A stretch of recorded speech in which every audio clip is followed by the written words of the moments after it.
It's a great pleasure. It's a great pleasure. It's a great pleasure to have all of you here today.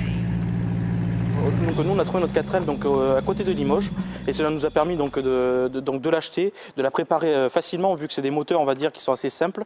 Donc on l'a préparé, on l'a rendu donc, conforme pour le raid de 4L Trophy et maintenant elle est prête et il n'y a plus qu'à.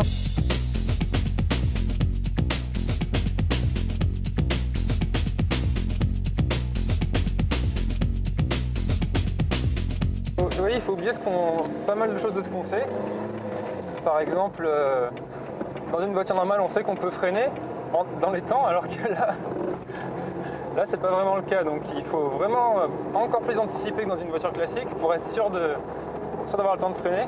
J'ai jamais été au Maroc, donc ça sera une découverte pour moi. Mais il me tarde d'y être, je pense qu'on va vraiment beaucoup s'amuser et ça va être vraiment une super aventure.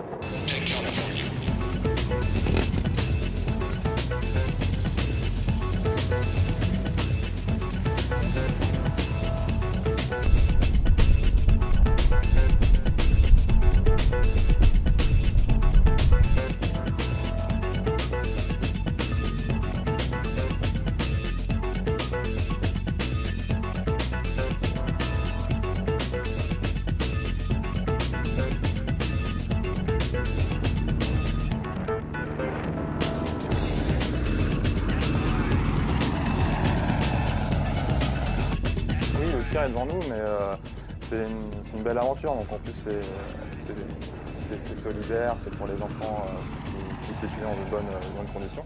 Donc du coup c'était un projet qui avait vraiment du sens pour nous, au moins au niveau de... moralement c'était vraiment intéressant et même c'est très formateur parce que vu qu'il fallait se préparer vraiment longtemps à l'avance, il fallait vraiment préparer le projet, donc comme on nous apprend à l'école, hein, clairement, futur métier chef de projet. Donc c'était vraiment très formateur au-delà de nos études.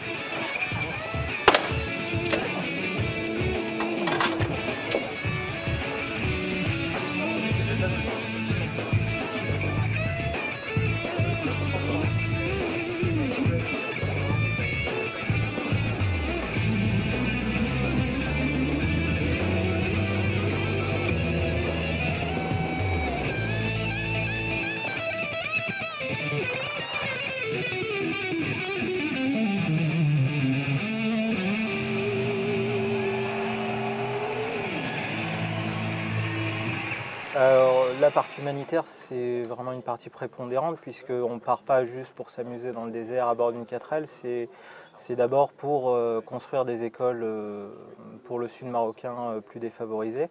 Donc on va emmener des affaires de sport et des affaires donc, plus scolaires et également un chèque d'au moins 20 €, mais je pense qu'on amènera un poil plus, pour la construction des écoles, puisque dans les éditions précédentes, l'organisation demandait essentiellement des fournitures scolaires, et ils se sont retrouvés avec des montagnes de fournitures scolaires et pas d'école pour héberger les élèves. Merci beaucoup les gars. La partie communication, elle est importante aussi?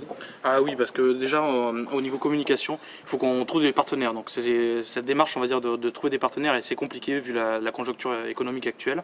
Donc il faut aller démarcher, il faut voir les entreprises qui sont disponibles pour nous recevoir. Ça prend beaucoup de temps, mais à force de persévérance, on y arrive. C'est un peu de frustration, mais quand on trouve un sponsor, c'est très gratifiant et ça donc donne vraiment envie de continuer l'aventure. Le budget, vous l'avez fait de quelle façon et il représente quoi?